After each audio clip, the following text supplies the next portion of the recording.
информацията от съветва, за който влезе после в този сайт, да погледне наистина историята на проекта, има интересни неща в него. Статии, свързани с проекта, за нас и контакти. Аз ще се спра основно върху каталога и върху две рубрики, които са специално разработени за този проект.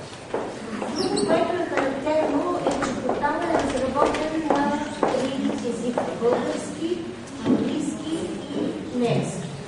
Тук, както виждате, отново на първо място има боксче, в което можете да започнете веднага да извършвате своето търсене в каталога, като информация за него и за неговото съдържание ще видим след малко. Основната цел на този проект е създаването на дигитален библиотечен фонд, който да обедини преводните варианти на българската литература. Когато започнах работа в Народна библиотека, работих, даже преди да започна, всъщност работих с отдел Българика и сега за мен това беше едно развитие на идеите, които там бяхме, които съвместно работихме с отдела. И другата основна цел, това е лесен и пълноценен достъп на максимално голяма читателска публика до това дигитално съдържание, като пред вас се спазват много стриктно законите за защита на авторското право, които в Европа са много по-развити, отколкото при нас по отношение на преводачи, издателства, така че почти е невъзможно да се пусне за свободен достъп до дигиталното съдържание в този проект. Но те бяха наели юристи и този въпрос е решен. Как беше реализиран този проект?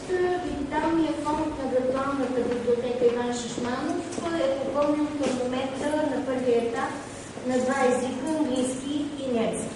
Това беше следващото предизвикателство, тъй като всички вие знаете, че азбуката на немски има особености, има допълнителни символи, които я характеризират и трябваше обязателно проекта да бъде разработен така, че да се използва за неговата реализация. Езиковата палитра на този проект ще се разширява и на следващия етап се очаква да се включат френски, испански и руски преводи, след което, разбира се, като устойчивост на този проект би трябвало да се пуснат и преводи на други езици.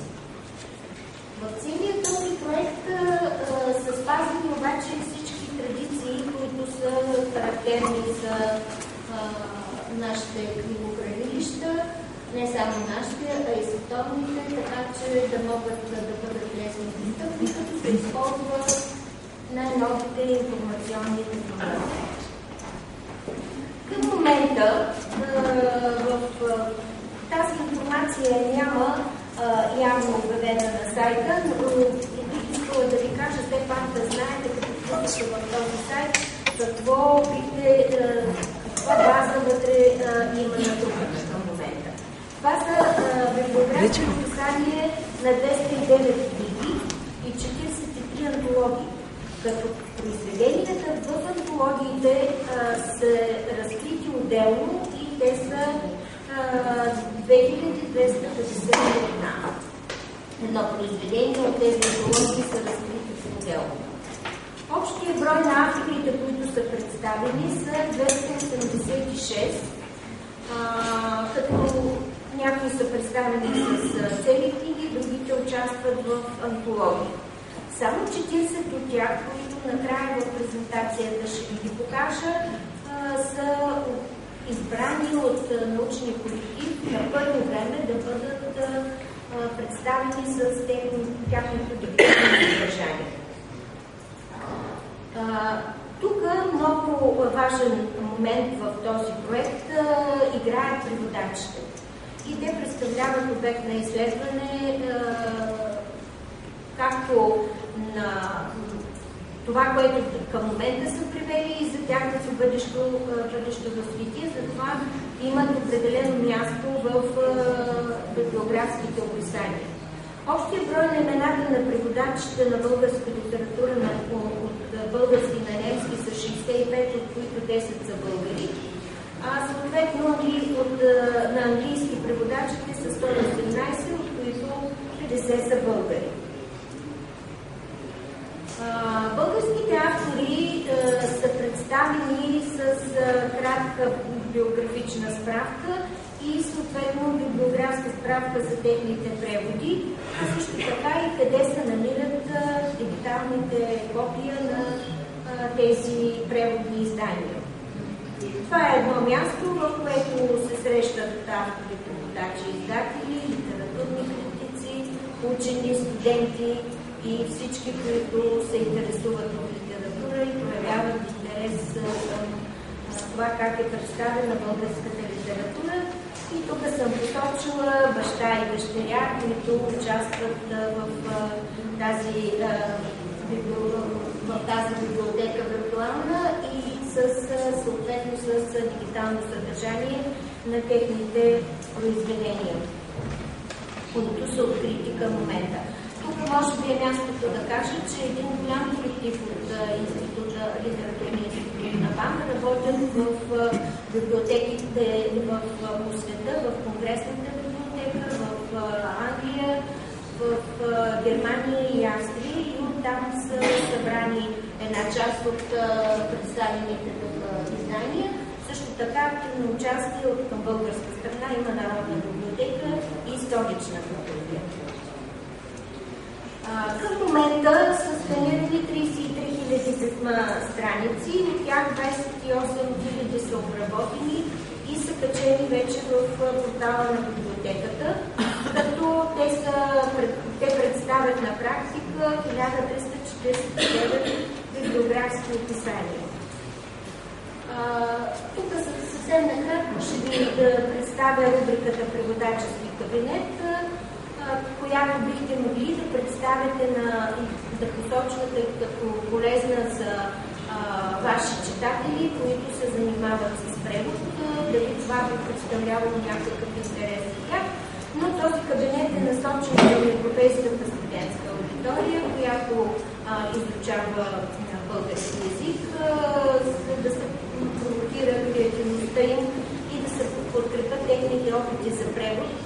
Така е разработена тази част, че едновременно може да се работи върху един текст, да се виждат различните видове преводи, да се коментира в интерактивен режим дали това е най-подходящата дума, която може да се използва при превода.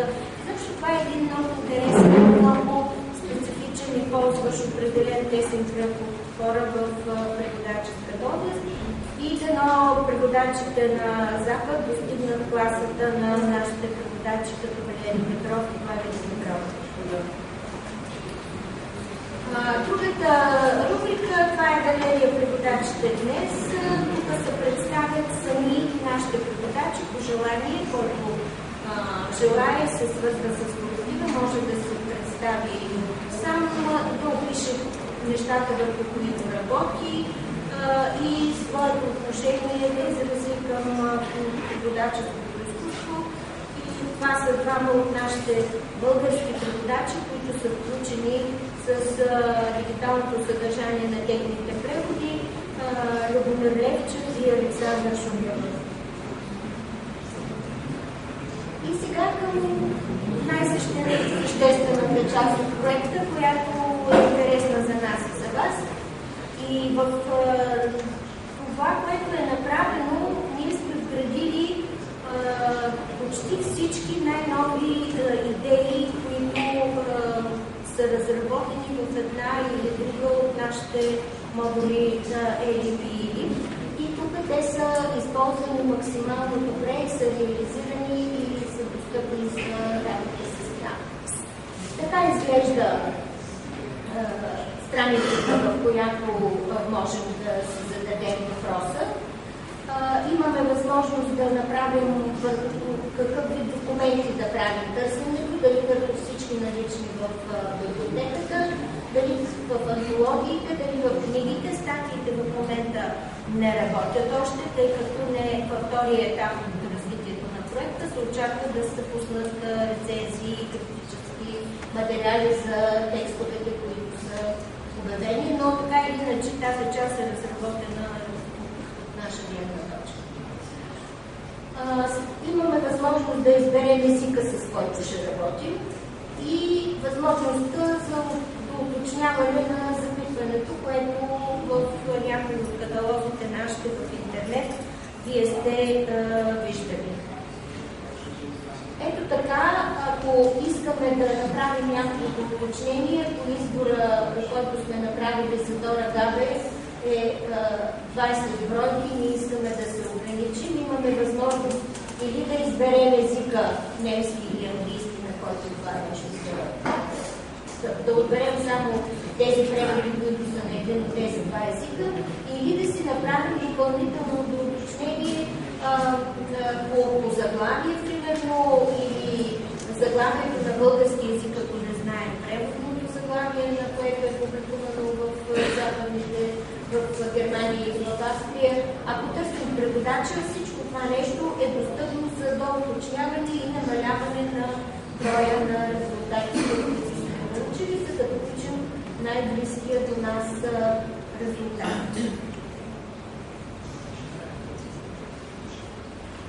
След като сме си направили запитването, аз съм отделила само едно от заглавията от тези 20, които са излязли, за да го разгледаме по-подробно.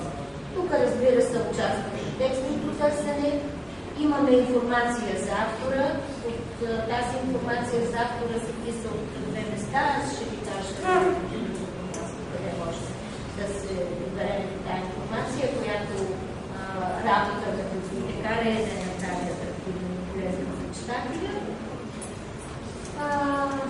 Тук ще прескоча за секунда синонимите. Пише още, което дава по-пълно библиографско описание от това, което тук за момента е представено. Тази възможност в предишните презентации беше по-подробно представена за добавяне в лични библиотеки, лични и виртуални библиотеки с списъци, които бихте могли да ползвате по-нататък за вашата работа. Прочети пълния текст, когато има дигитално съдържание. И тези полици, тук, както ги виждате, те са извлечени от интернет, ако те са налични. Не се представя тази, която е сканирана в базата данни. Сега ще се спомня по-подробно на синонимите, тъй като те представляват доста голям интерес и профит в нашата информационна система, която разработваме теоретично, принципно и в основата на нашите продукти. Разработили сме три, ако така мога да ги нарека, тристепенни класификатори. В основната колона стои името на автора или на преводача или на лицето, което се описва, бих искала да си го представите в различни варианти, не в конкретния случай на библиографско описание. Това би могло да бъде пренесено за художници, за актьори, въобще в които вие се развивате вашите системи. Така, значи в първата колона се подреждат имената на всички форми, в които се срещат тези имена.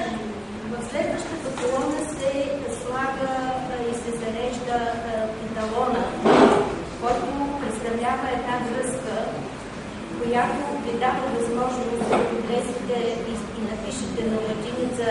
Аз Дора Габе съм го написала обикновено, без смисъл нейното име е по-простичко и се изписва по един и същи начин на немски и на английски, но ако има по-сложни имена, които имат различна транслитерация, тогава вие дори не знаете на колко варианта има на немски на изписването на едно име.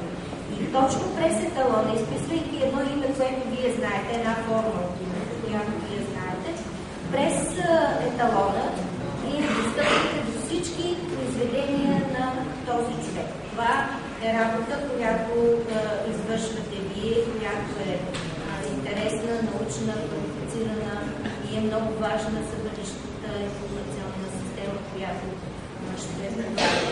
И третата колона в този случай се трябва за линиите на авторите, а после Дени ще ви покаже една друга форма на този вид класификатор. И тук съответно имаме за автора и за преводача.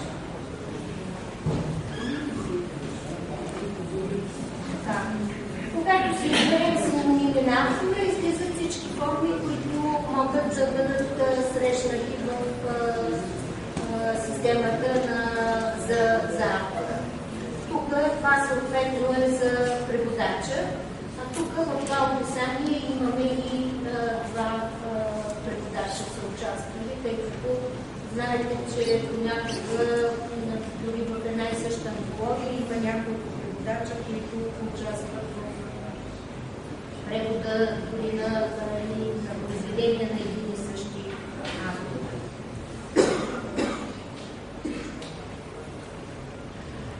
Това е достъпването за автора, което споменах. Влиза се в него и от друга позиция, което пак ще ви спомена за това нещо. Това е информация, библиографска справка,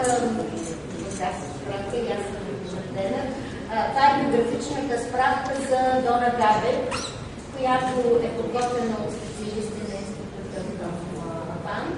И тук има възможност, както виждате, да видите отново всички изписвания, контекстно търсене, да изберете въпрос, за който ви говори господин Важников, и списъка.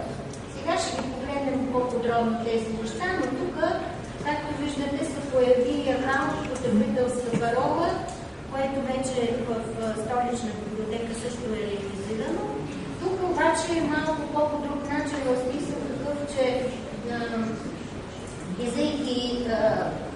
искайки разрешение да се включите в този сайт и получавате пълен достъп до дигиталното съдържание. Но предварително трябва да сте запознати с правилата за ползване по отношение на авторското право и съответно да ги приемете, както е в много сайтове, в които сте влизали. Така че вие се разпишете и влезете и ползвате каталога като потребители или да го предоставяте на ваши читатели, които се интересуват от преводи на тези автори, имате тази възможност да го направите. Тук са пак видовете изписвания, за които ви споменах, но това е интересната част, която е много важна. Има възможност да се подготвят въпроси, които са характерни за базата данни, с която се работи, в зависимост от това какви елементи описват обектите. Всичките тези елементи, които описват обектите, могат да бъдат съчетани помежду си смислово, където има смисъл, защото има случаи, в които няма смисъл на тези въпроси. Те се подготвят предварително и ви осигуряват такава възможност да видите с кой друг автор е работил конкретно лице, от кого е превеждан. Тук в случая аз съм извадила кои са преводачите на Дора Габер. И това са тези 6 автора, преводачи, от които един, двама, трима са чужденци и 3 са българи.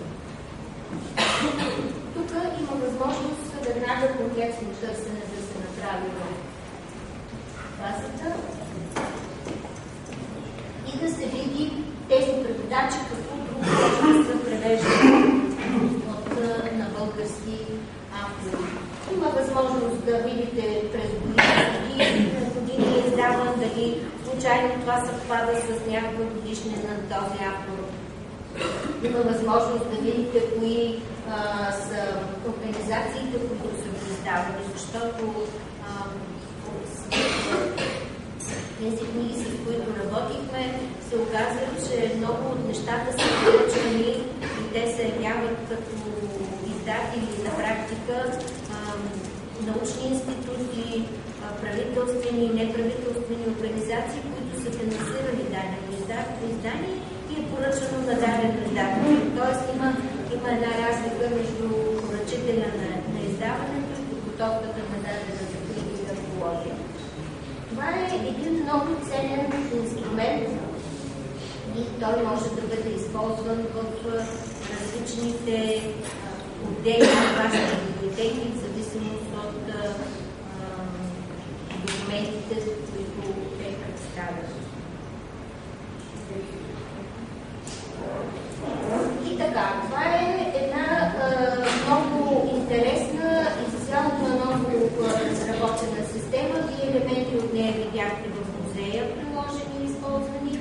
Тук тя играе много важна и съществена роля. Това е така наречения индекс, така ние сме си го нарекли. И този индекс е възможност да бъдат представени автори, преводачи, заглавия, издателства и години. За по-бързо търсене са изнесени на латиница и на кирилица буквите, за които има автори. Ето тук, например, няма ю, тук няма Така че, ако вие знаете, че вашия автор започва с някакво име, дори не знаете точно името, бихте могли по този начин да видите, аз ще ви дам списъка с тия 40, за които има дигитализирано съдържание, но всички останали автори, които са тук, можете по този начин да ги откриете. И ето тук на буквата на латиница седат имената на авторите, а тук са техните еталони, които ние за тази система сме избрали да бъдат на български език, защото те там са ясни и дори да има някъде със съкръщение на името, се избира голямото име, което е известно в страната, и на базата на това, на този еталон, можем да открием всички форми, под които автори и преводачи се явяват в тази виртуална библиотека.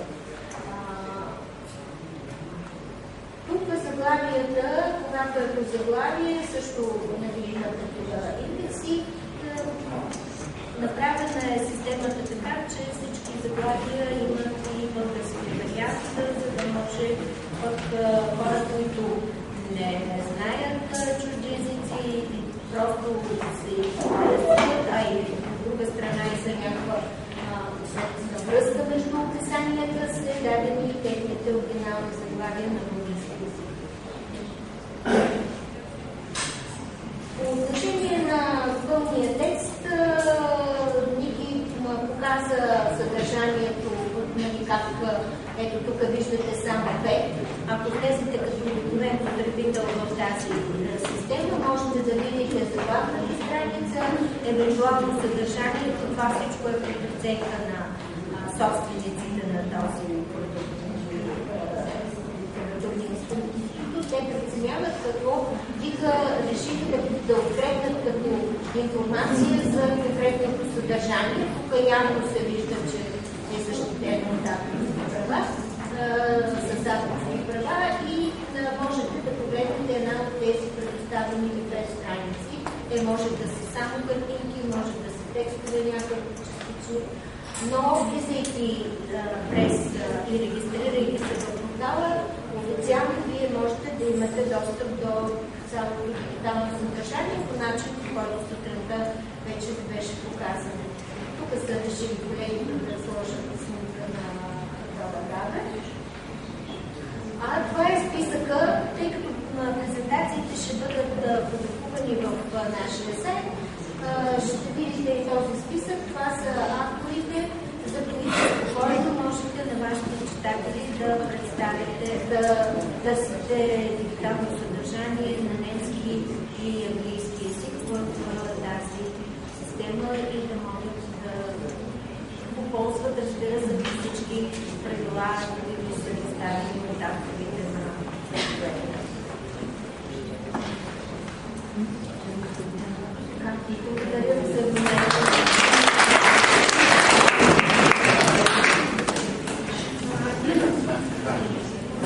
Колеги, благодаря на Таня за интересната презентация. Това беше една пилотна разработка, в която виждате как сме строили